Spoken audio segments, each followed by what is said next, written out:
Good afternoon, everyone. Welcome to this third in the series of the dialogues in human rights and legal pluralism. So today's series is called Role of Laws in Families, Religion, and Communities. I'm Angela Campbell, a member of the Center for Human Rights and Legal Pluralism, and I'm here with Shauna van Praagh and Vrinda Narain, two colleagues in the Faculty of Law. So I'll be the moderator for the discussion today, and Professors Narain and van Praagh will engage with some of the questions that we've discussed in anticipation of today's session. So the first question that I have for the dialoguists is the following. So tell us about your path to becoming a teacher and scholar who works on issues related to children, families, and faith communities. So we'll start with Professor van Praagh. Thanks very much. Well, I should say that 22 years into teaching at McGill, if you looked at the courses that I teach now, you might not recognize the topic that we're talking about today, because I teach big obligations courses for first and second year students and a seminar in legal education. But I'm going to talk a little bit about how my path focused on laws in the plural, religions in the plural, communities in plural, and families have kind of brought me here. And especially, I think particularly for some of the people in the audience who are doctoral students, I'm going to talk a little bit about how I fastened on my own doctoral project and the kinds of questions that I asked there that continue to be part of my work, whether in courses that actually have titles that look like they're related, or indeed in scholarship with different kinds of titles.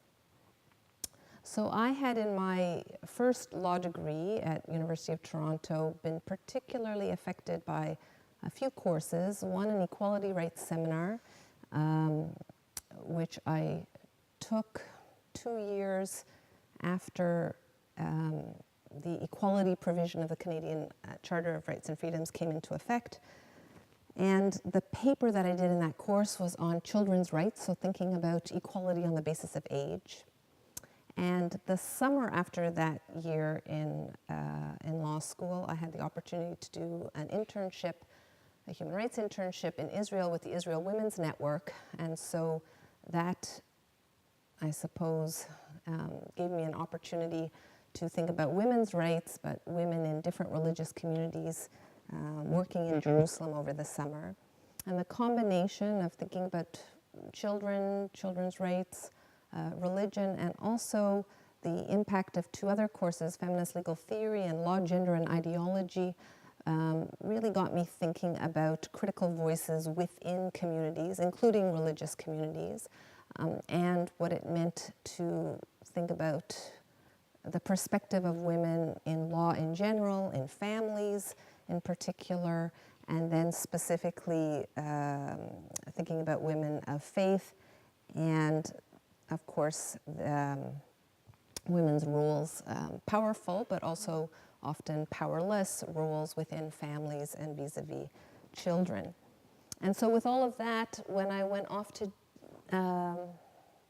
Columbia University Law School to do graduate work and had to think of a doctoral project, I found myself in a country where I was surprised to learn that so many people compared to Canada thought of themselves as religious, and then so I kind of took that and looked at family law issues in particular, but also the intersection of family law and constitutional law, and ended up framing my doctoral project around children of faith communities in 3 different contexts: education, child welfare and protection, and child custody. So different ways in which we think about the identity and affiliations of children within communities, and the way in which state law intersects with those norms.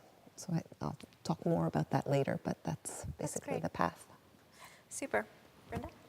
Now I've even forgotten what I should be saying. I was listening to Shauna so carefully. I just sort of start from the beginning. What I think maybe I should share with you. So before I came to to academia. I practiced law for many, many years, and it just so happened that in my practice I decided to do a lot of pro bono work, and I found that I was doing more and more legal aid work for women, because invariably it was women, and this is in India, that women had almost no access to justice and could never pay for legal representation. So a lot of my work was pro bono. And so I ended up doing work for women and children, and then I came to McGill, I did a master's, and I went back and I lived in New Haven. And there I worked with the New Haven Legal Services, again, because I was interested in pro bono work. And there I worked with the Family Benefits Unit, and that again was a lot of immigrant women and children who were all being overprescribed ADD drugs. That was the 90s and the early 2000s, where everyone was on ADD and ADHD drugs. So that's how I came to, focusing on women and children through legal practice, and that's how it happened. Super. So I have another question that maybe should have preceded the first one, and it's a simple question but a hard question. So it is, who was your mentor or key influence? And it may be more than one influence or more than one mentor. Do you want to start? I want to start because I'll have the short answer. I have to confess I had no mentors, and I have none, which may be rather sad, but there you have it. I just came on everything that I do just by circumstance or happenstance or by accident. So in that sense, I'm not a very good role model for graduate students, or anyone for that matter, because it's not very planned. So sorry about, well, I don't know, maybe it's just part of life. It just happens as it happens, and part of maybe also life as a woman of color is that in academia for women of color there are very few mentors, and that's just something that I think we need to think about as well. So I would answer kind of in the opposite way, which is that I feel actually very fortunate to have had I suppose if I step back now, I would call them mentors, a lot of people in my life particularly in university, as I moved along, not on the substance of what I ended up focusing on so much, but I suppose both role models and also people who really had an impact on how I think about teaching, how I think about mentoring students. I think interestingly in graduate work, the people who were my supervisors weren't actually so much my mentors as well. So helpful in terms of giving me comments on written work, but not necessarily the people I really learned from in terms of on a human dimension, and therefore not people I model myself after when I think about the mentoring that I do for graduate students and others, and all my law students today. The people that I do think of are actually usually great teachers, people who got to know everybody's names in class, who really put a lot of energy into their teaching, who encouraged us as students to explore our own paths, not to follow the particular substantive projects that they had in mind. And so some of those people, University of Toronto, Arnie Weinrib, Jennifer Nadelsky, Denise Rayom, at Columbia Law School, Harriet Rabb, who interestingly ran the whole legal clinic program, Jane Spinak, Arthur Murphy. In terms of substance, the person I met in my second year of law school at University of Toronto, who then completely inspired me, and I think you will know why, Angela, in particular, because she ended up being your supervisor in graduate work, was Martha Minow. So Martha Minow from Harvard came and spoke at University of Toronto. I had read a lot of her work in the feminist theory courses, the human rights equality courses I had taken, legal theory, and I just thought, wow, that's somebody I'd like to kind of be like, and I was fascinated in terms of the topics that she wrote about, and I think in retrospect a lot of the things that I've ended up thinking about, whether the challenge of working through notions of autonomy in liberal theory, and at the same time thinking through the deep challenges that feminist theory brings to law, and the focus on children have all been things that I've taken from Martha Minow's influence. Super. Okay, so I want to switch to thinking a little bit about teaching, and not necessarily again on substance, but thinking about pedagogy and teaching methods.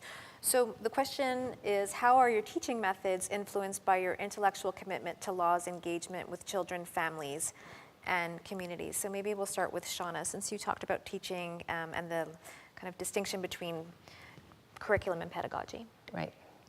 Okay. I anticipated this question, and I thought about throwing a question right back to both Vrinda and Angela, because I actually have had the very nice honor of teaching both of them. So that makes me feel a little bit old, actually. But I taught Vrinda in the context of a course that later became Social Diversity in Law, but at the time was called Identity Crises in Law, I think, and was thinking about law, identity, human rights, legal theory. And I taught children in law to Angela, as well as torts, but we won't talk about torts right now, but children in law. So both of those seminars were seminars in which I really was influenced by the research work I had done, obviously, thinking about a whole range of ways in which law intersects with communities and the complexity of communities, the ways in which communities are never monolithic, the ways in which we have to look within communities to subgroups, if you like, and to individuals who understand their own affiliations with communities in different ways. So I tried to bring that to the structure of a course focused on identities and law and diversity. And in the Children in Law course, I tried to ensure that students had an opportunity to think about the areas of law that interested them through the perspective of children and vice versa. So thinking about how a focus on children can have an impact on how we work through criminal justice, for example, or civil liability, or family law, or indeed legal theory and the notion of the individual, and vice versa. How does our understanding and knowledge in those areas have an impact on how we think about children and their experiences, and whether state law can have an influence, whether beneficial or not so beneficial, on children. And so I think those two seminars, actually, in which it was very nice that you both took, really bring together the important lesson about how each of us as a constant student in law can bring our own experiences to how we're thinking about the problems and issues that we're confronted with. Thanks, Shauna. Thanks for reminding me of that. I think it was called Identity and the Law, and I enjoyed that very much. I remember when I was doing my master's a long time ago. Well, not too long. But interestingly about Martha Minow, when I was applying to law school, this is not really an answer to your question, Angela, but it's just an anecdote. So I was applying to law school, and I got into McGill, and I was actually living in the U.S. at that time, and I wanted to go to school in the U.S., and so I had this dilemma. I said, what should I do? So I said, okay, I just happen to know Martha. So I telephoned her, and I said, well, what do you think I should do? Should I go to this school, or should I go to McGill? So she said, Vrinda, don't be crazy. Of course you shouldn't waste your money. McGill is 1/3 the price. So this is for the graduate students out there. Just choose McGill. Right. So instead of going to the school where she taught, I decided to come to McGill. So I thought that was, in a sense, so she influenced my decision to be over here indirectly. She's smart on many levels. Very smart. That's the answer to my question, Angela. Can I answer your question, even though I'm the moderator? Yeah, yes. So I've been lucky to have many people in my own learning until now about who've really pushed me to think about law and its engagement with families and children in different ways. But the thing that I think I learned a lot, primarily I think starting with Shauna, but then going on throughout until now, having great colleagues, is thinking about the classroom as a space in which power dynamics are constantly shifting. And I think the scholarship that exists on children and families is actually really quite, I think, resonates with that quite a bit, in the sense that, you know, when I started my master's with Martha Minow, she encouraged me to think about children not just as sort of recipients or as passively vulnerable and statically so, but really pushed back and thought about children as potential sites of power and sites of normativity. And that did not really jive with my intuitive thinking about children. But she pushed back on that, and not to equate children and students, but I think it's important for students to think about the opportunities that they have for seizing their own directions and learning. And this is in line with what Shauna was saying about the best teachers really encouraging students to take on their own projects and their own paths. And so I think that some of the work that we've all done on children has really, I think, encouraged us to recognize that as teachers we do have a special role to play, and there is some authority there, but at the same time we're really meant to be facilitating and cultivating opportunities for our students at all levels to recognize their own capacities, and also to seize on those in ways that allow them to flourish insofar as possible. Okay, so we'll turn to the next question, which is the following. So the question is, how does your teaching and scholarship in connection with family and community affect or influence your life outside of the academy? So it's kind of hard to divide a line clearly between inside and outside the academy, but what I mean is in your own families and in communities that you engage with, how do you see your work in this area affecting, and potentially also vice versa, the outside work that you do or the outside engagements that you have, how does that affect your own work within the academy, both in teaching and scholarship? So Vrinda? Oh, thanks for that. That's a really interesting question, Angela. Thanks for asking. And I think that one of the interesting things, or one of the exciting things about being a lawyer, is that you can have many different communities. You can be an academic, you can be an activist. And so for me, that's the most exciting bit about being an academic activist, is that you can go between two worlds quite easily. So what I like to do outside of my academic life, but which is informed by my academic life, is I work with the South Asian Women's Community Center. I do work with them, and I do a lot of work with LEAF, and I'm sure all of you here have heard about LEAF. So I do a lot of work with LEAF, particularly around immigrant women, the idea of intersectionality, the idea of immigrant communities, and religion and immigrant communities. So I do a lot of work in terms of being an intervener for particular, big cases like the niqab case or the NS case. These are some of the cases, the Sharia law initiative in Ontario. Those are some of the things that I worked on. So I think that there's a really nice sort of, if you want, a dialectical kind of relationship between academic work and activist work. And I think that one of my aspirations is to continue to be an activist academic and an academic activist. So I think they inform each other. That's great. Shauna? So I suppose I would start by saying that I'm not sure how to ever jump out of my academic life. So it continues with me 24 hours a day, which I think picks up on what Vrinda was just saying, whatever we label the other things that we do outside the faculty, we're very lucky, I think, as professors to be able to integrate our academic thinking and work and the impact that our scholarship and teaching has on us as individuals, to bring that to everything that we do. So I was thinking of a couple of things that I've done that are perhaps a little bit a little different, not things that one might expect. So one of the things I've done is some teaching in primary school, actually, in the form of workshops with young children between grades 1 and grade 6 on children's human rights, actually focusing on that intersection of needs or vulnerability with power and evolving independence and responsibility.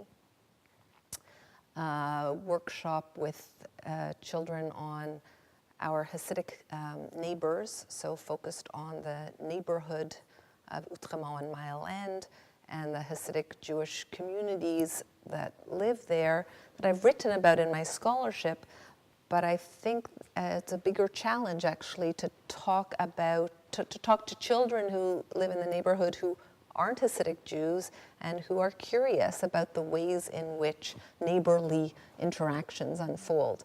And that's been really interesting, both to talk with kids, but mostly to listen to them and to learn from them in terms of their questions and the ways in which they relate to children in communities that that feel closed to them, and at the same time to look at those interactions of children as indicative of the constant dynamism of an interaction of communities on the ground. So that's been interesting to work with kids, and in particular related to our theme for today, talking about religion and families and communities, to help kind of facilitate conversations that might not otherwise happen, and also to bring that learning that I get from talking with kids back into the classroom, actually, and to think about all of the ways in which children belong to so many overlapping communities and that they learn and participate and flourish in all of those communities. Another thing that I do, and here actually it's also related to background experience teaching, is that one of my past student assistants, Lisa Grushkow, who was an art student here at McGill, is now the first woman rabbi of a major congregation, a Jewish congregation in Montreal. And that's kind of amazing to have my rabbi be one of my past student assistants who worked with me on research actually into Hasidic neighborhoods. And so I've been very involved in the liberal Jewish community in Montreal, on the board, and also in organizing annual symposia that are open to everybody in the city, and that kind of indicate at a time also when we often think that religious identity, we associate religious identity with the most orthodox or traditional form of a faith community, to remind people that actually within religious communities there's a whole spectrum as well, that internal to communities is a whole lot of diversity, and that it's really been an honor to work with Temple Emmanuel here in Montreal, which is the only Reform Jewish synagogue actually in the city. So that's those are two kind of specific things that I've done outside the university, but very connected to my research and teaching within the university. I think that's a really important point too, to think about the way in which the idea of community is often represented as, or held out or spoken of in a way that's very static and monolithic, but in fact both of you have done work that exhibits the dynamism and also the changing nature of particular communities. Well, I think feminist theory actually, and that's definitely a link in our work, Yep. that feminism reminds us that within, you take any group of women, you're going to find diversity in that group, but you look within any particular community, whether it's a First Nations community or a community shaped by faith or a community shaped by country of origin, and the women within the group are going to be a good place to start to get a sense of the diverse voices Yeah. and perspectives within that group. And it's not always where we look first to figure out who speaks for a community. So That's right. No, feminist theory also reminds us, I think that's right, that the official representative that speaks for a community may miss a few things. May not be the only voice to listen to. Yeah. Okay, so my next question is, and I guess we'll start with Shauna. So how do you see yourself in your work as a teacher and scholar as fitting it within the broader world of human rights and legal pluralism? So the overarching theme of both the series and the center, how does your work fit within that broader rubric?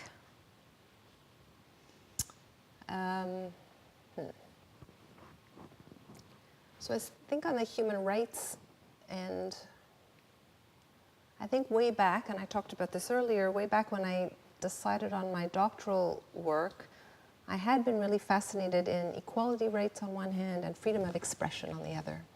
And freedom of religion I kind of took on because I thought nobody has really written about this yet under the Canadian Charter. So this is great, right? Particularly as a doctoral student, you want to find an area of research where you will be a fresh voice, a new voice. And so it's been fascinating to kind of start thinking about freedom of religion, of course become familiar with the importance of individual claims to freedom of religion and freedom of religion within a larger human rights framework. But then to also, in my case, tack on a curiosity for different religious communities and what I've just talked about, the diversity within those communities, and connecting the communities by looking at, in particular, children. Again, here I could have focused on women. That was where my academic background kind of had really prepared me. And again, I thought, no, I'll do children because that's a little bit different, right? I thought feminist critique can really help think about children, but won't be an exact overlap. It won't be right on point. So one of the greatest opportunities I had as a doctoral student was being invited to come in and teach a class of Professor Martha Feynman's family law course at Columbia. And she asked me to come and talk about marriage and divorce in different religious traditions, which sent me off to do interviews with a Catholic priest, an Orthodox rabbi, an imam. I put those all together and came to the family law course to talk with the students about how the biggest mistake they could make in thinking about family law or being family lawyers would be to imagine that the only authority, if you like, that members of a family might feel in their lives and governing aspects of their lives together would be the state. And so that without me realizing it, was kind of an early interest in legal pluralism, which only got named legal pluralism once I got to McGill and talked to Rod MacDonald, who said, oh, well, you're a legal pluralist then, if you're looking at these different intersections. And so that made me start thinking about the intersection of state law with religious authority, but also with authority that happens in more informal ways. So authoritative rules within families that are mixed families, right? Because families don't fit nicely necessarily into particular religious communities, and looking at the norms in schools, for example, and looking at the ways in which you can have a whole diverse community within a public school, and that just adds another layer. So that's, I think, how I kind of situate the work I do within human rights and legal pluralism. And it means that every time I supervise a project, for example, if students want to do something in human rights, I will push them also to look at the intersecting norms that are going on in the particular situation. So thinking about corporal punishment of children, for example, to think about the ways in which rules or norms or expectations can come from different directions and intersect in people's lives. Great. Vrinda? So one of the things that I think about is the way in which one can balance religious freedom with gender equality, and I find that for the last 300 years, that's what I've been doing. And so I've been looking at it first in the Indian context, but in the constitutional law context and in the human rights law context, and now I'm really working on looking at how pluralist democracies across the world balance it, whether it's Canada, South Africa, or India. So we have the same kinds of problems. And so that's how I have this kind of a human rights framework looking at it. But so how can human rights help women in religious communities to move closer towards equality? And I think for me what really stands out is that context matters, and it's always a context. So when you're in India, you have a different religious context, and you have the context of sectarian strife. When you come to Canada, you have a different set of, minority political constraints, and you're fighting to have the niqab on instead of fighting to pull it off, and so it's all very confusing at times. So I think context is really important.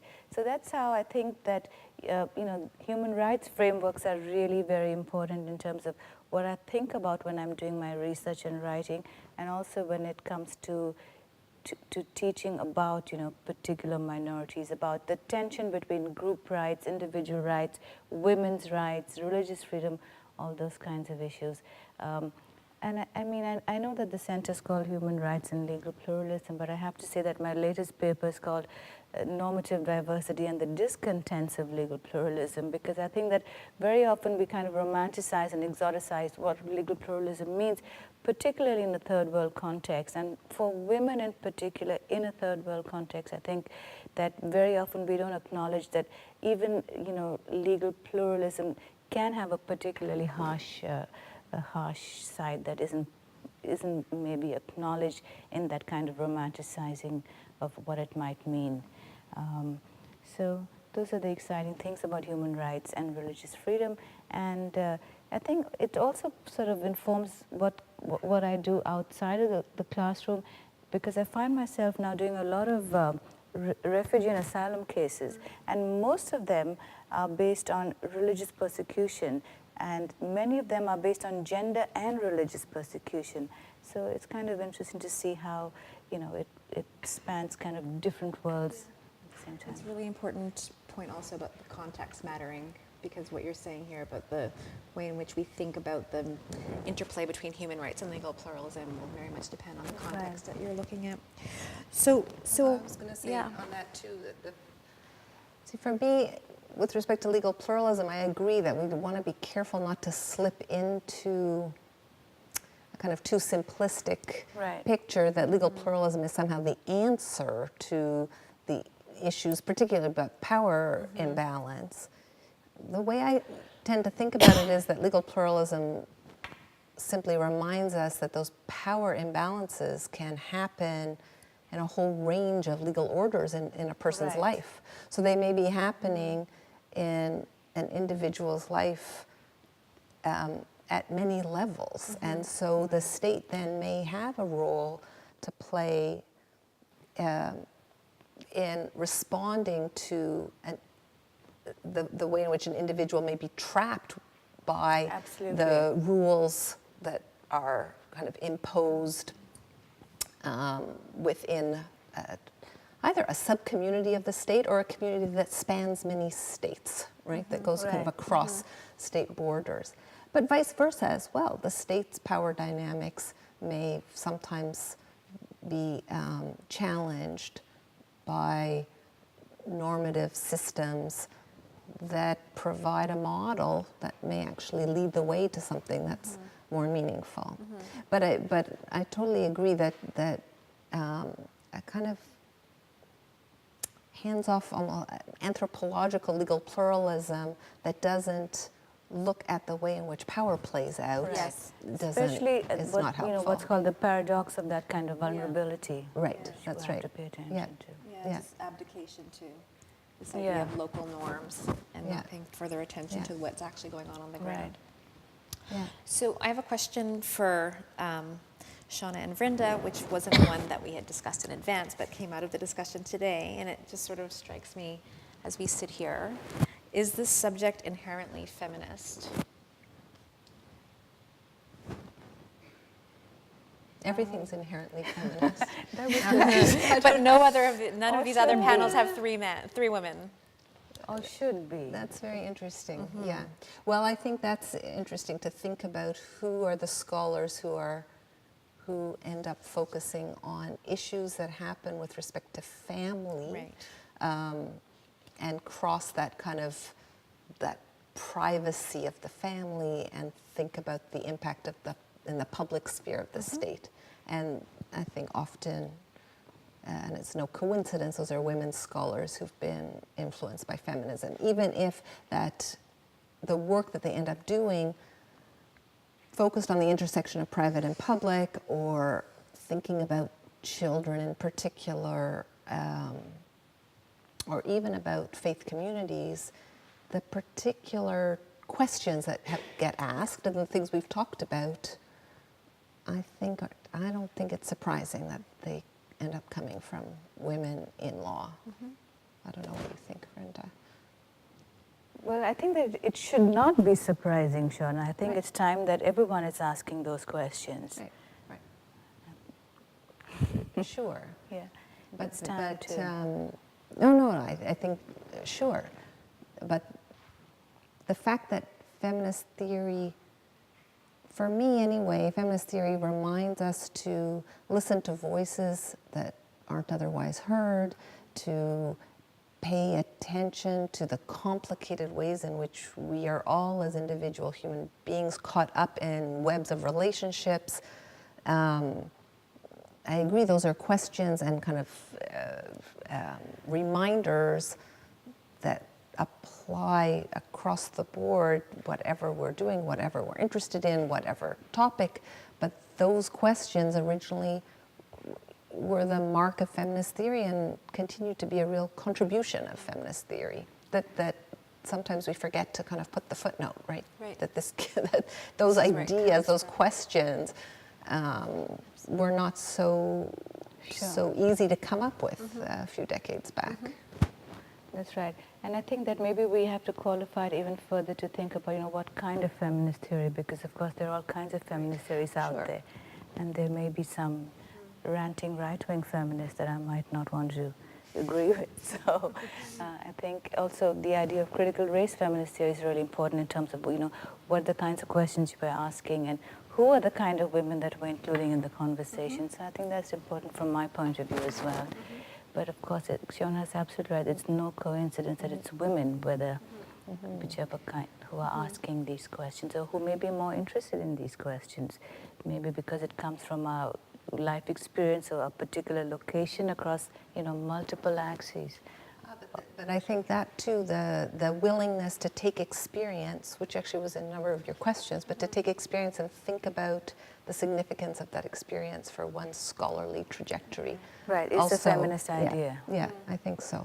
And what about the seemingly at sometimes interchangeability of women and children in the discussions on this topic? So our topic is children, families, and communities, but it didn't include women specifically, but we all talked about gender in our analyses. So I'm wondering about, that's linked to the idea of it being inherently feminist, but many of the theories that have allowed for centralizing children's experiences are feminist theories. So I'm wondering about the kind of potential pitfalls of the women and children's interests aligning themselves up in the way that they have in the scholarship.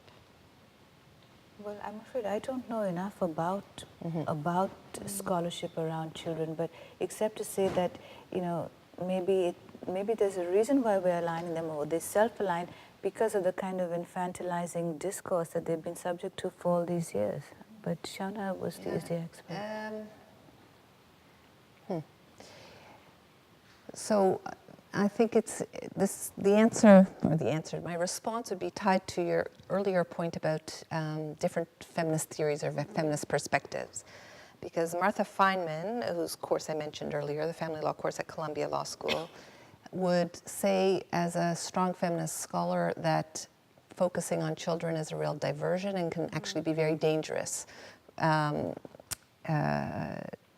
a lot of her work in family law focused on ways in which children's best interests and children's rights could actually be detrimental to women's interests and rights. Martha Minow, however, at Harvard wouldn't say that, and I originally thought I'll focus on children because sometimes arguments with respect to women's equality, for example, kind of seem to hit a barrier, but everybody seems to care about children. So couldn't you actually make the same arguments, but kind of get on behalf of women, but get to them kind of via the children? Which I think actually often can be the case. On the other hand, as I focus more and more on children themselves and the ways in which children develop autonomy, develop accountability, develop responsibility, are powerful in many ways at the same time that they're vulnerable, I actually thought that the fact that we've all been children makes a focus on children incredibly, there's a real resonance for everybody, because people can relate and can think through the assumptions they make about power, and that if you can do that with respect to children, maybe we have a better hope of kind of talking across different backgrounds, experiences, perspectives.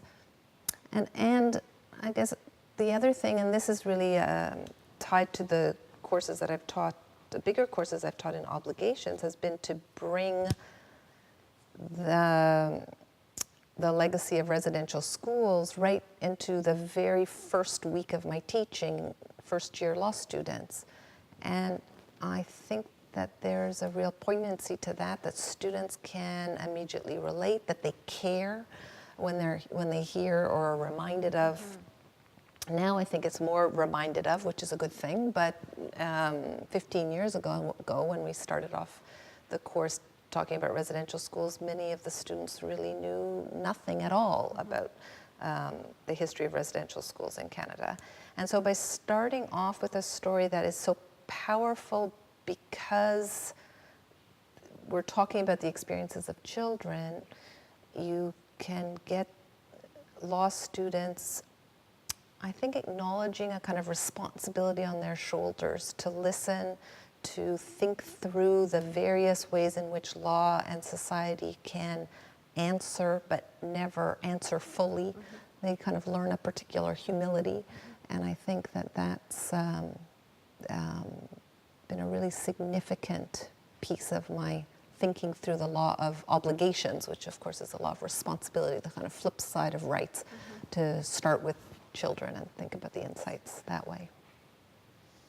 Okay. So that brings us to the end of our planned and unplanned questions, but we do have time, so if anybody who's here with us wants to ask questions, we can open it up. Please.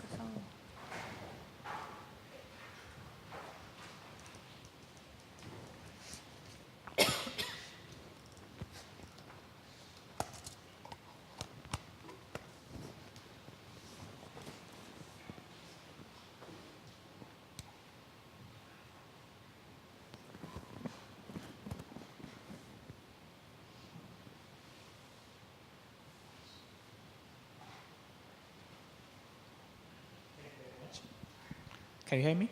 Yeah. Yeah. Can you just maybe introduce yourself? Oh, yeah. My name is Ebenezer Drojai. I'm currently with the Center for Human Rights and Legal Pluralism in the Faculty of Law. Yeah, I'm just interested in hearing your view with regard to this tension, which you refer to, between religion and human rights, especially in relation to children's rights, which has been a very source of contention. In pluralistic society like in Canada and South Africa as well, we often have this challenge. How do we balance the parental rights in terms of duty to administer a child and the right of a child, which as reflected in the Convention on the Right of the Children, the Convention on the Right of Children, the CRC, and some recent development. I give an example in terms of corporal punishment. It has been a big tension that religion, some religion allows it, whereas some laws and human rights principle tends to go against it. And also in terms of children accessing healthcare services, there's always this tension, especially if it's a girl accessing sexual and reproductive rights services. There's the requirement for consent, for parental consent, and parents may feel that, well, we don't think at this stage you should be accessing such a kind of treatment. And often, in relation to sexuality education, it's a big tension in Africa. Most African countries, due to religion, oppose it in school. Even when we have evidence and facts that HIV/AIDS, it's always very rampant among children. So in your own view, one commentator said that human rights activists tend to romanticize children's rights. I don't know, do you agree with that, or how do you strike the balance between religion, especially, and children's rights? So is that a question for me? For all of us. So, do you want to start? No, go ahead. Well, okay, so I think first, the particular context, of course, is always important. And talking about developing sexuality and then thinking about the human rights of children, and then thinking about the communities to which the children may be significant members. It's not just that the community thinks that the children are important. The children themselves may think that affiliation in their particular communities is important too. And of course, the Convention on the Rights of the Child doesn't offer clear answers here. Why? Because the convention, the rights go in many different directions. So children have a right to grow up within a faith community, for example, and are as protected from, for example, discrimination by the state of a minority religious community as their parents are. Right? So the children too have a right to their particular religious identity. I often think through any context related to children by working through the difficult balance. Balance I don't think is the right word. The difficult kind of coexistence of identity interests on one hand and integrity interests on the other that all of us have, but in particular I think young people have. So often questions related to the safety or well-being or health, including sexual health of children, will be asked as if to protect those interests necessarily means taking away something from the power of identity groups, right? A religious group, or even the state trying to exert its power over children.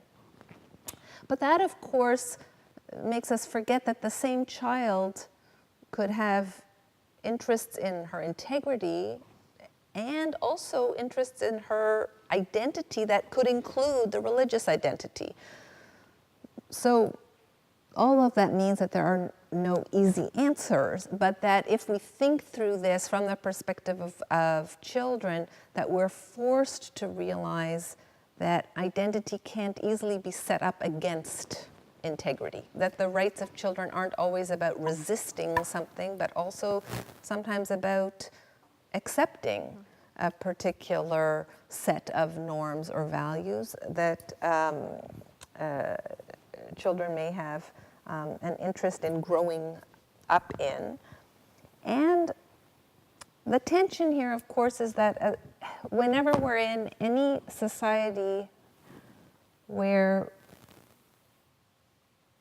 we take for granted that children are in the care of certain adults for a certain amount of their lives, usually parents, right? And we don't kind of extricate children from their families in order to bring them up by some state actor, that there will always be this kind of tension that exists right up until adulthood and on, but it's particularly stark with respect to kids. So again, I'm not answering the particular question. In the particular context, you're putting your finger on a whole range of hard questions. But I would say that the Convention on the Rights of the Child doesn't answer these things because the Convention actually tries to recognize this whole spectrum of interests in one document so that children's rights, I agree, sometimes are romanticized, but the very complexities of children should make us realize that talking about their rights can never be so simple and straightforward.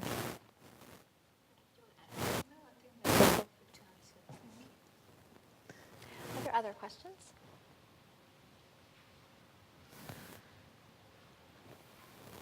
Did you Rika? Rika Giles Sampson. I'm the interim executive director of the Center for Legal Rights and for Human Rights and Legal Pluralism. It would be nice if I knew the name of the center.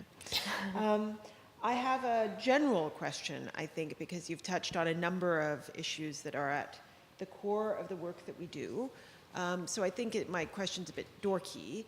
Is legal pluralism properly understood as a critical perspective, a critical legal perspective? And if so, does it do a good job or a bad job? And I'm sure that you're going to reject the binary. A good job or a bad job of uncovering, empowering, revealing diverse voices that are underrepresented in mainstream discourse? Mm-hmm. That's a really good question. So did you hear the question? Do you want to just say the last part again? Just it's a asking for a critical perspective on legal pluralism. So is it properly understood as a critical legal perspective? Sorry, is it properly understood as a critical legal perspective? And if so, and maybe the answer is no, but if so, does it do a good job or a bad job or some other job of revealing, empowering, uncovering underrepresented voices? I think it depends on who's using it. Exactly. Yeah. So it depends on the scholar. So a simplistic scholar will use it simplistically, and a critical one will use it critically. And there's a potentially an irresponsible legal pluralism, which is, everything's law, so the state has no role, and we're just going to leave everything alone, which is kind of the danger I think Vrinda was alluding to in her critique. Whereas, a robust and nuanced approach that deploys legal pluralism will understand that there are sites of power and sites of authority, but at the same time there are sites of resistance and sites of lawmaking that are subjective and informal. So I think it would realize that it's sort of contextual, shifting, but open to the possibility of finding control, resistance, resilience where you might not expect it, but also recognizing that it's not a complete abdication to the status quo or to authority that isn't state authority, but can be equally or more powerful and sometimes nefarious. Yeah. So to go along with that, I would say the answer to the first question, is legal pluralism itself a critical perspective? No. I don't think that you'd line up legal pluralism along with critical race theory, even economic analysis of law, feminist legal theory. I think it's more of a methodological approach. It's more of an awareness that something we think of as law is located in many places. There are multiple sources.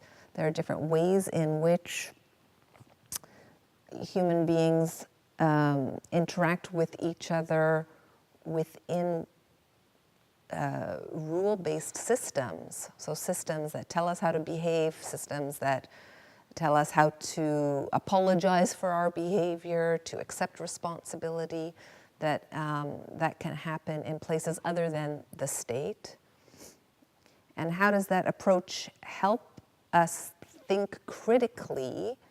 Well, it either helps us see how states interact, right, so at the international level, or how orders within the state interact with each other and with the state. And therefore, of course, at the core of all of this is how are individual human beings affected.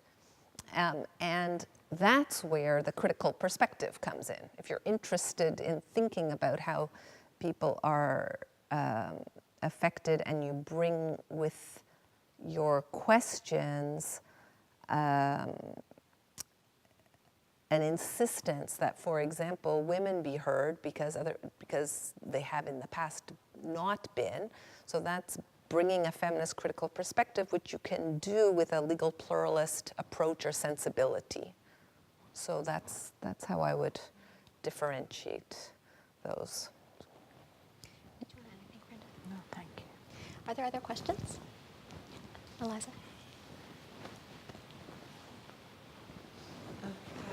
I'm also a member for the Centre for Human Rights and Legal Pluralism, and I'm a PhD student.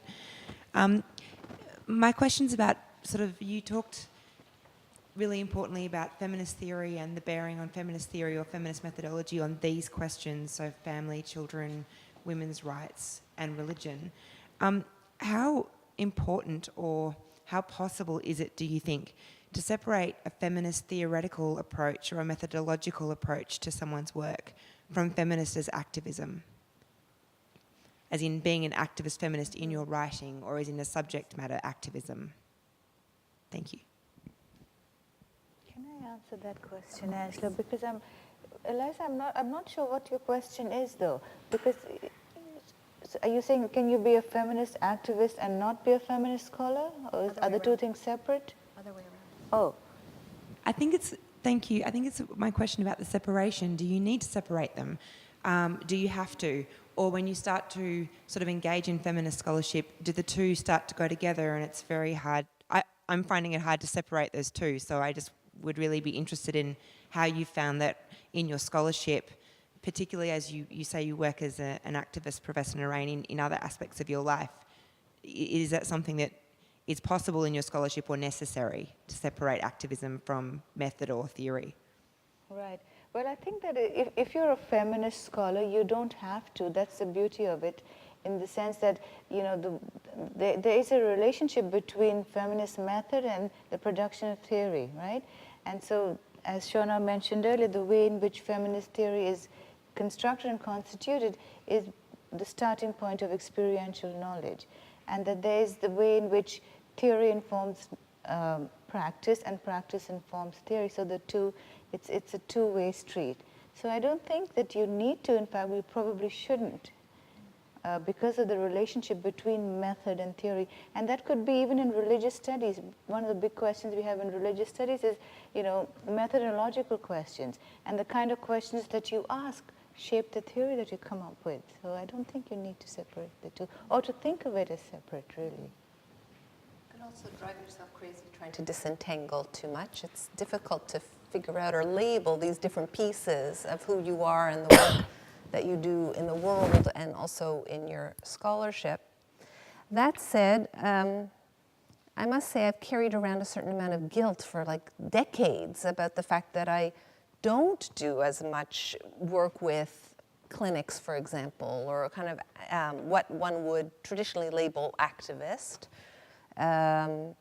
So if I'm going to write something, for example, for the annual journal that feminist law students put out each year, it'll be more poetic than kind of an activist project.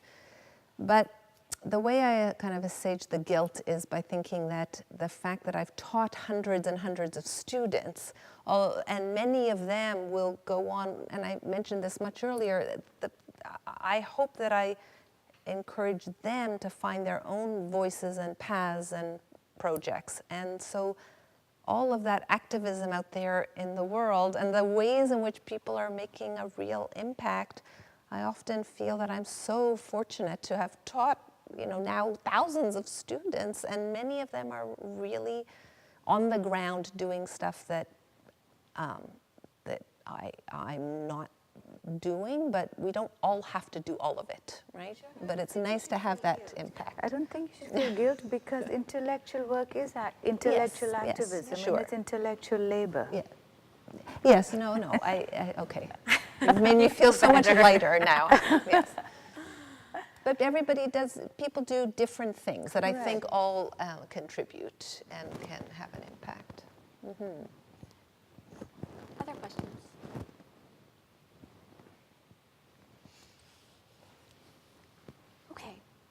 So if we have no other questions, then this wraps up this session. Thank you very much for being here. Thank you. Thanks, Angela. Thank you, Brenda. Thank you, Angela.